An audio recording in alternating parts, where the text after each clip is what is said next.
जी हां दोस्तों, मोदी शाह से नाराज ज्योतिरादित्य सिंधिया कर रहे हैं घर वापसी। फिर से थाम रहे हैं कांग्रेस का हाथ। राहुल प्रियंका ने किया स्वागत। बहुत स्वागत है आप सभी का। आप देख रहे हैं द राजनीति का विशेष सेगमेंट खबर और विश्लेषण। मैं हूं जब्बार खान। दोस्तों, आखिर अचानक ऐसा क्या हो गया कि जिस ज्योतिरादित्य सिंधिया ने कांग्रेस की मध्य प्रदेश में सरकार गिरवा करके बीजेपी को ज्वाइन किया और बीजेपी की सरकार बनवाई, वही ज्योतिरादित्य सिंधिया अब घर वापसी कर रहे हैं। आखिर दिग्विजय सिंह और ज्योतिरादित्य सिंधिया के बीच में वो कौन से तालमेल सटीक बैठ गए और पर्दे के पीछे नई स्क्रिप्ट तैयार हो गई, जिसकी बुनियाद पर यह कहा जा रहा है कि जल्द ही क्लाइमेक्स देखने को मिलेगा, यानी कि ज्योतिरादित्य सिंधिया कांग्रेस ज्वाइन करेंगे। और राहुल और प्रियंका के एक वक्त के करीबी ज्योतिरादित्य सिंधिया का अभी से स्वागत राहुल प्रियंका क्यों कर रही हैं? दोस्तों, विस्तार से सब कुछ आपको बताते हैं, सारी परतें खोलते हैं। आपसे अपील के अंत तक इस वीडियो को जरूर देखें। दोस्तों, सबसे पहले आप इस वीडियो को देखिए।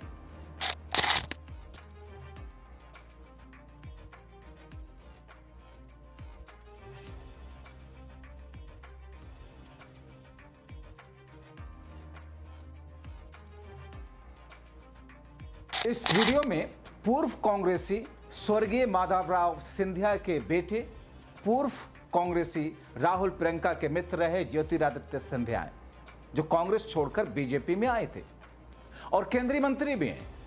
वीडियो में आप देख रहे हैं कि ज्योतिरादित्य सिंधिया मंच से नीचे उतरते हैं और चेहरे पर ऐसे भाव हैं जैसे कुछ अनर्थ सा हो रहा हो। आगे आते हैं, सामने सोफे पर कांग्रेस के दिग्गी राजा दिग्विजय सिंह बैठे हैं। उनसे हाथ जोड़ करके मिलते हैं और चुपचाप किसी अच्छे और आज्ञाकारी बच्चे की तरह उनका हाथ पकड़ करके वापस मंच की तरफ ले जाते हैं। दोस्तों, इस वीडियो के सामने आने के बाद से राजनीतिक जानकार और ज्योतिरादित्य सिंधिया और दिग्गी राजा के सूत्र बता रहे हैं कि ज्योतिरादित्य सिंधिया का मन बीजेपी से भर चुका है। इसकी भनक तो वैसे पहले से ही लगती आ रही है, मगर अब खुल करके कई मौकों पर इसके संकेत भी मिलने लगे हैं। ज्योतिरादित्य सिंधिया मोदी शाह की संगत को पचा नहीं पा रहे, ऐसा कहा जा रहा। उनको मोदी राज सूट नहीं कर रहा। इसके कई बार अटकलें भी लगी, कई बार गोदी मीडिया तक ने भी ऐसी खबरें चलाई कि ज्योतिरादित्य सिंधिया को बीजेपी सूट नहीं कर रही। और अब कहा जा रहा है कि स्क्रिप्ट तैयार है, उसका क्लाइमेक्स का सामने आना बाकी है, यानी कि कभी भी ज्योतिरादित्य सिंधिया बीजेपी छोड़ करके राहुल और प्रियंका के संग दिखाई देंगे। दूसरी तरफ, एक साल से जिस अंदाज में मध्य प्रदेश में बीजेपी में सिरफुटव्वल है, गुटबाजी है, और इतना कि कई बार ऐसे क्यास लगे कि सरकार अब गिरी थप गिरी।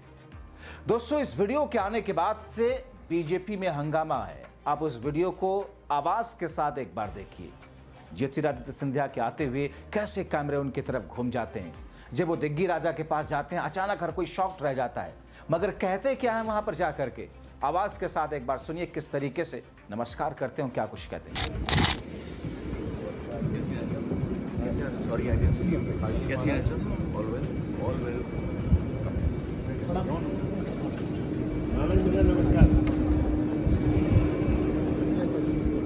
दरअसल केंद्रीय मंत्री ज्योतिरादित्य सिंधिया भोपाल स्थित एक स्कूल के उद्घाटन समारोह में पहुंचे थे। ये स्कूल भोपाल के रतोबड़ इलाके में है। कार्यक्रम में पूर्व सीएम दिग्विजय सिंह भी अपनी पत्नी के साथ मौजूद थे। केंद्रीय मंत्री ज्योतिरादित्य सिंधिया मंच पर बैठे थे। तभी उनकी निगाह सामने की ओर गई, जहां कुर्सी पर दिग्विजय सिंह सोफे पर थे। ज्योतिरादित्य सिंधिया मंच से नीचे उतरते हैं, दिग्विजय सिंह की तरफ बढ़ते हैं। दिग्विजय सिंह के पास पहुंचने के बाद ज्योतिरादित्य सिंधिया पहले हाथ जोड़कर उनका अभिवादन करते हैं, इसके बाद हाथ पकड़कर मंच पर जबरदस्ती ले जाते हैं। ये तो ऐसा ही कोई शख्स करता है जो आपको बहुत सम्मान देता हो, जो आपका बड़ा खास हो, जो आपकी बड़ी इज्जत करता हो। इस पल को देखकर लोग हैरान हो जाते हैं। कार्यक्रम में मौजूद मीडिया कर्मियों के कैमरे उनकी तरफ घूमने लगते हैं। दोस्तों, मध्य प्रदेश की राजनीति में 5 साल बाद ऐसा नजारा दिखा जब ज्योतिरादित्य सिंधिया और दिग्विजय सिंह साथ साथ दिखे। मार्च 2020 में ज्योतिरादित्य सिंधिया ने कांग्रेस से इस्तीफा दिया था। इसके बाद 22 विधायक भी चले गए थे उनके साथ। कमलनाथ सरकार गिर गई थी। उस समय दिग्विजय सिंह खुलकर ज्योतिरादित्य सिंधिया पर वार कर रहे थे। ग्वालियर चंबल में चुनाव की कमान भी उनके बेटे जयवर्धन सिंह की थी। ज्योतिरादित्य सिंधिया भी खुल करके दिग्विजय परिवार कर रहे थे, लेकिन आज जो तस्वीरें सामने आई, ये तस्वीर सियासत की सुखद तस्वीर है। कांग्रेस के लिए सुखद है, राहुल प्रियंका के लिए सुखद है। दरअसल इस प्यार को लेकर कई तरह की सियासी अटकलें हैं। ग्वालियर चंबल इलाके में इन दिनों ज्योतिरादित्य सिंधिया असहज महसूस कर रहे हैं। बीते दोनों इशारों में विधानसभा अध्यक्ष नरेंद्र सिंह तोमर से उनका बिना नाम लिए उन पर हमला भी किया था। कुछ नेता क्रेडिट लेने में लगे हैं, हमने करवाया है। वहीं सिंधिया भी अब ग्वालियर से दूर रहते हैं और अपने संसदीय क्षेत्र पर ज्यादा ध्यान देते हैं। आपको बताएं कि ज्योतिरादित्य सिंधिया महाराज हैं और दिग्विजय सिंह राजा साहब हैं। राठौड़ कभी सिंधिया के साम्राज्य के अंतर्गत ही आता था। दिग्विजय सिंह ग्वालियर के राज के जागीरदार रहे हैं। हालांकि राजनीति में दोनों परिवारों की अदावत शुरू से हमने देखी है। करीब 3 माह पहले ग्वालियर में हुई संविधान बचाओ रैली में पूर्व मुख्यमंत्री दिग्विजय सिंह ने यह ऐलान किया था कि वह कभी मंच पर नहीं बैठेंगे। उनका कहना था कि मंच की राजनीति खत्म होनी चाहिए, वो केवल अपनी बारी आने पर ही मंच पर जाएंगे, अन्यथा आम जन के बीच में रहेंगे। लेकिन एक निजी कार्यक्रम में दिग्विजय सिंह मंच पर बैठे नजर आए और इसके बाद यह चर्चा शुरू हुई कि क्या उनकी यह कसम टूट गई। हालांकि दिग्विजय सिंह का कहना है कि मंच पर ना बैठने की बात उन्होंने कांग्रेस पार्टी के कार्यक्रमों के संदर्भ में कही थी, जबकि यह कार्यक्रम निजी था। इस दौरान केंद्रीय मंत्री ज्योतिरादित्य सिंधिया स्वयं उन्हें मंच पर लेकर गए।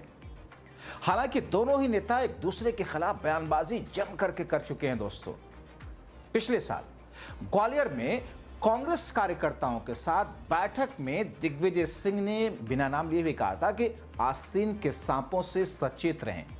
इसके लिए अलग अलग मायने निकाले गए। राजनीतिक जानकारों ने बयान के मायने निकाले थे कि यह शायद ज्योतिरादित्य सिंधिया पर निशाना साधा गया।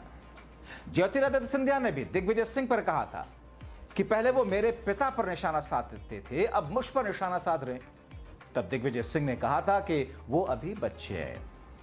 मगर अब दोस्तों ये कहा जा रहा है कि अंदर की खबरें जो हैं कि दोनों के बीच सारे मनमुटाव खत्म हो चुके हैं। जल्द ही दोनों एक ही नाव की, एक ही कश्ती की सवारी यानी कि ज्योतिरादित्य सिंधिया घर वापसी कर सकते हैं। तो ऐसे में सवाल ये कि वो क्या कारण है जिनकी वजह से ऐसा होता दिख रहा है। तो क्या अब ज्योतिरादित्य सिंधिया को हालात का अंदाजा होने लगा? क्या वक्फ पर घिरी मोदी सरकार, एसआईआर पर घिरी मोदी सरकार, ऑपरेशन सिंदूर रोके जाने पर जनता का बढ़ता हुआ मोदी सरकार के खिलाफ आक्रोश, ट्रंप के बयानों पर खामोश मोदी साहब के वजह से जनता का आक्रोश, और अब वोट चोरी पर राहुल के खुलासे के बाद देश में भूचाल, यानी कि मोदी शाह की सरकार बैकफुट पर इस तरीके से है जिसमें अब ऐसे में बहुत सारे लोग पाला बदलने के बारे में सोच रहे हैं। तो क्या ज्योतिरादित्य सिंधिया जो बीते 2020 के बाद से लेकर के अब तक असहज खुद को पाते हुए दिखे हैं मोदी शाह के राज्य में, अब उन्हें घर वापसी की तरफ आने के लिए एक नया रास्ता मिल गया है? क्या वाकई वो राहुल और प्रियंका के साथ ही सहज हैं कांग्रेस पार्टी में? क्या वाकई वो मोदी और शाह के साथ में सहजता वो नहीं मिल पा रही उनको? और इसके पीछे के कई कारण हैं, क्योंकि ज्योतिरादित्य सिंधिया जब बीजेपी गए तो उनको उम्मीद थी कि साहब बीजेपी में कुछ ऐसा मंत्रालय उनको मिलेगा सरकार बनने के बाद में जिसका कोई महत्व होगा। लेकिन उनके साथ ऐसा नहीं हुआ। उनको कोई बड़ी जिम्मेदारी दी जाएगी, नहीं दी गई। या फिर मध्य प्रदेश में सरकार अगली बार चुनाव के बाद जो पिछला चुनाव हुआ उसमें उनको मुख्यमंत्री बनाया जा सकता है, ऐसा नहीं हुआ। और इन तमाम चीजों के बावजूद, इन तमाम चीजों के इधर मध्य प्रदेश का मुख्यमंत्री कौन बना? शाह साहब ने, जिसे चूज किया एक नए नवेले शख्स को। तो पहले से सिरफुटअव्वल गुटबाजी तो है ही है मध्य प्रदेश के अंदर। ऐसे में ज्योतिरादित्य सिंधिया का जाना, और इसके एक कारण और भी दिखाई दे रहा है कि कमलनाथ की, दरअसल कहा ऐसा जा रहा है कि कांग्रेस पार्टी से कमलनाथ की विदाई हो सकती है। तो ऐसे में कमलनाथ के जाने के बाद ज्योतिरादित्य सिंधिया का एक छत्रराज पहले जैसा, माधवराज सिंधिया जैसा हो सकता है। और ऐसे में दोस्तों जो वीडियो सामने आया दिग्विजय सिंह को ले जाते हुए ज्योतिरादित्य सिंधिया जिस हाव भाव के साथ, क्योंकि उनके, आप वीडियो को फिर से देखें, उनके चेहरे पर जो भाव है, जो विनम्रता है, जो आदर सम्मान का भाव उनके चेहरे पर दिख रहा है, अपनापन का जो भाव दिख रहा है, उनकी पूरी बॉडी लैंग्वेज जो दर्शा रही, जो बता रही, उस वक्त मन से उतर करके जिस अंदाज में वो आते हैं दिग्विजय सिंह के पास में, वो दर्शाता है कि ये महज रस्म अदायगी नहीं है। हो सकता है कि उस कार्यक्रम में रस्म अदायगी के तौर पर लोगों ने इसे देखा हो, लेकिन रस्म अदायगी से बढ़ करके बहुत कुछ उस स्क्रिप्ट के बारे में ये पूरा का पूरा वीडियो इशारा कर रहा है। जो स्क्रिप्ट बीते दिनों लिखी गई है, ऐसी खबरें सामने आ रही है दोनों के सूत्रों के हिसाब से, दोनों खेमों के हिसाब, मध्य प्रदेश में कुछ बड़ा होने वाला है। तो मध्य प्रदेश में जब बड़ा होगा तो क्या फिर से एक बार 2020 की स्थिति दोहराई जाएगी? क्या बीजेपी सरकार भी वहां कमजोर होगी? क्या दिग्विजय सिंह बीजेपी का एक बड़ा हिस्सा अपने साथ लेकर के कांग्रेस में आएंगे? देखना महत्वपूर्ण होगा। फिलहाल आप क्या कहेंगे इस पूरी खबर को लेकर अपनी राय कमेंट बॉक्स में जरूर लिखें। अभी के लिए इतना ही, बहुत शुक्रिया।